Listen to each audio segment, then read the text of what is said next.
What's up, man? Let's talk about being consistent. Let's talk about ways to be more consistent.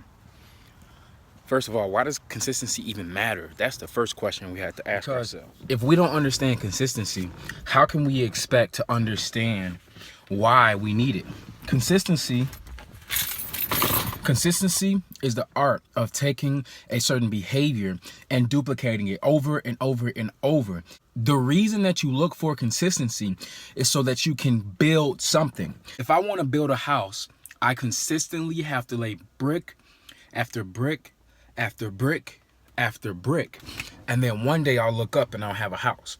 Nobody can just go outside and build a house in one day. It just doesn't happen.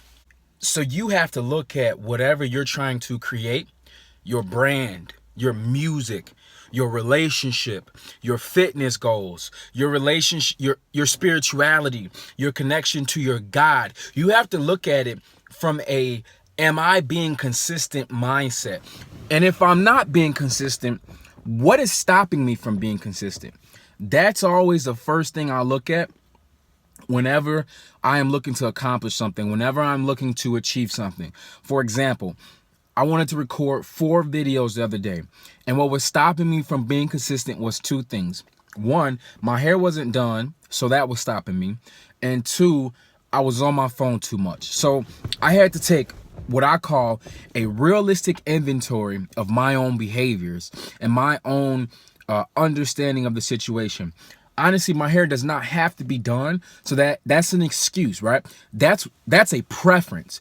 I would prefer my hair to be done when I do my videos, but they don't have to be, because people who watch my videos are not watching for how I look. They're watching for what I say. They're watching to hear the content, so they can take the content and then put it into their life so they can manifest whatever they're looking to manifest. So that's basically an excuse. So you have to ask yourself, are you making excuses for yourself? And then the other thing I said, I was on my phone too much.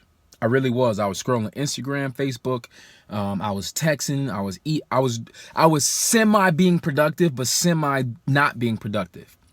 The reason I wasn't being productive is because I knew I had a goal to make 4 videos, and I was playing on my phone when I should have been setting up my tripod and recording. So you have to be honest with yourself about your behaviors. Someone else can come in, your coach, your boss, your wife, your husband. Someone else can come in and tell you that you're not being consistent.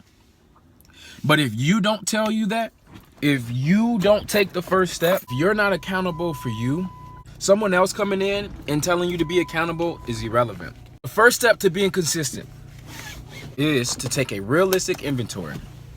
Take a realistic inventory of who you are. Take a realistic inventory of where you're at, what you're doing.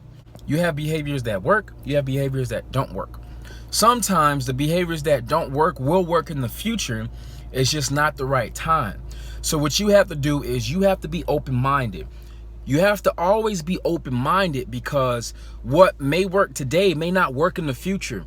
So when you're in a lane of success and everything is going well and things start going bad, don't think that you have to just keep doing the same thing. You have to switch it up. You have to be able to adapt, right? And if you've tried something that failed in the past, it doesn't mean it's going to always fail. You may have to bring back a strategy or a tactic or a behavior from the past to help you be more successful. So building a brand, writing a book, being in a relationship, fitness goals, it's all about consistency. It's all about how much accountability you apply to your own self. Are you willing to look yourself in the face every day and say, hey, I'm not giving it my best, or I'm giving it my best? When you can look yourself in the face and say, I am giving my best, then no matter what, you can be okay with the outcome.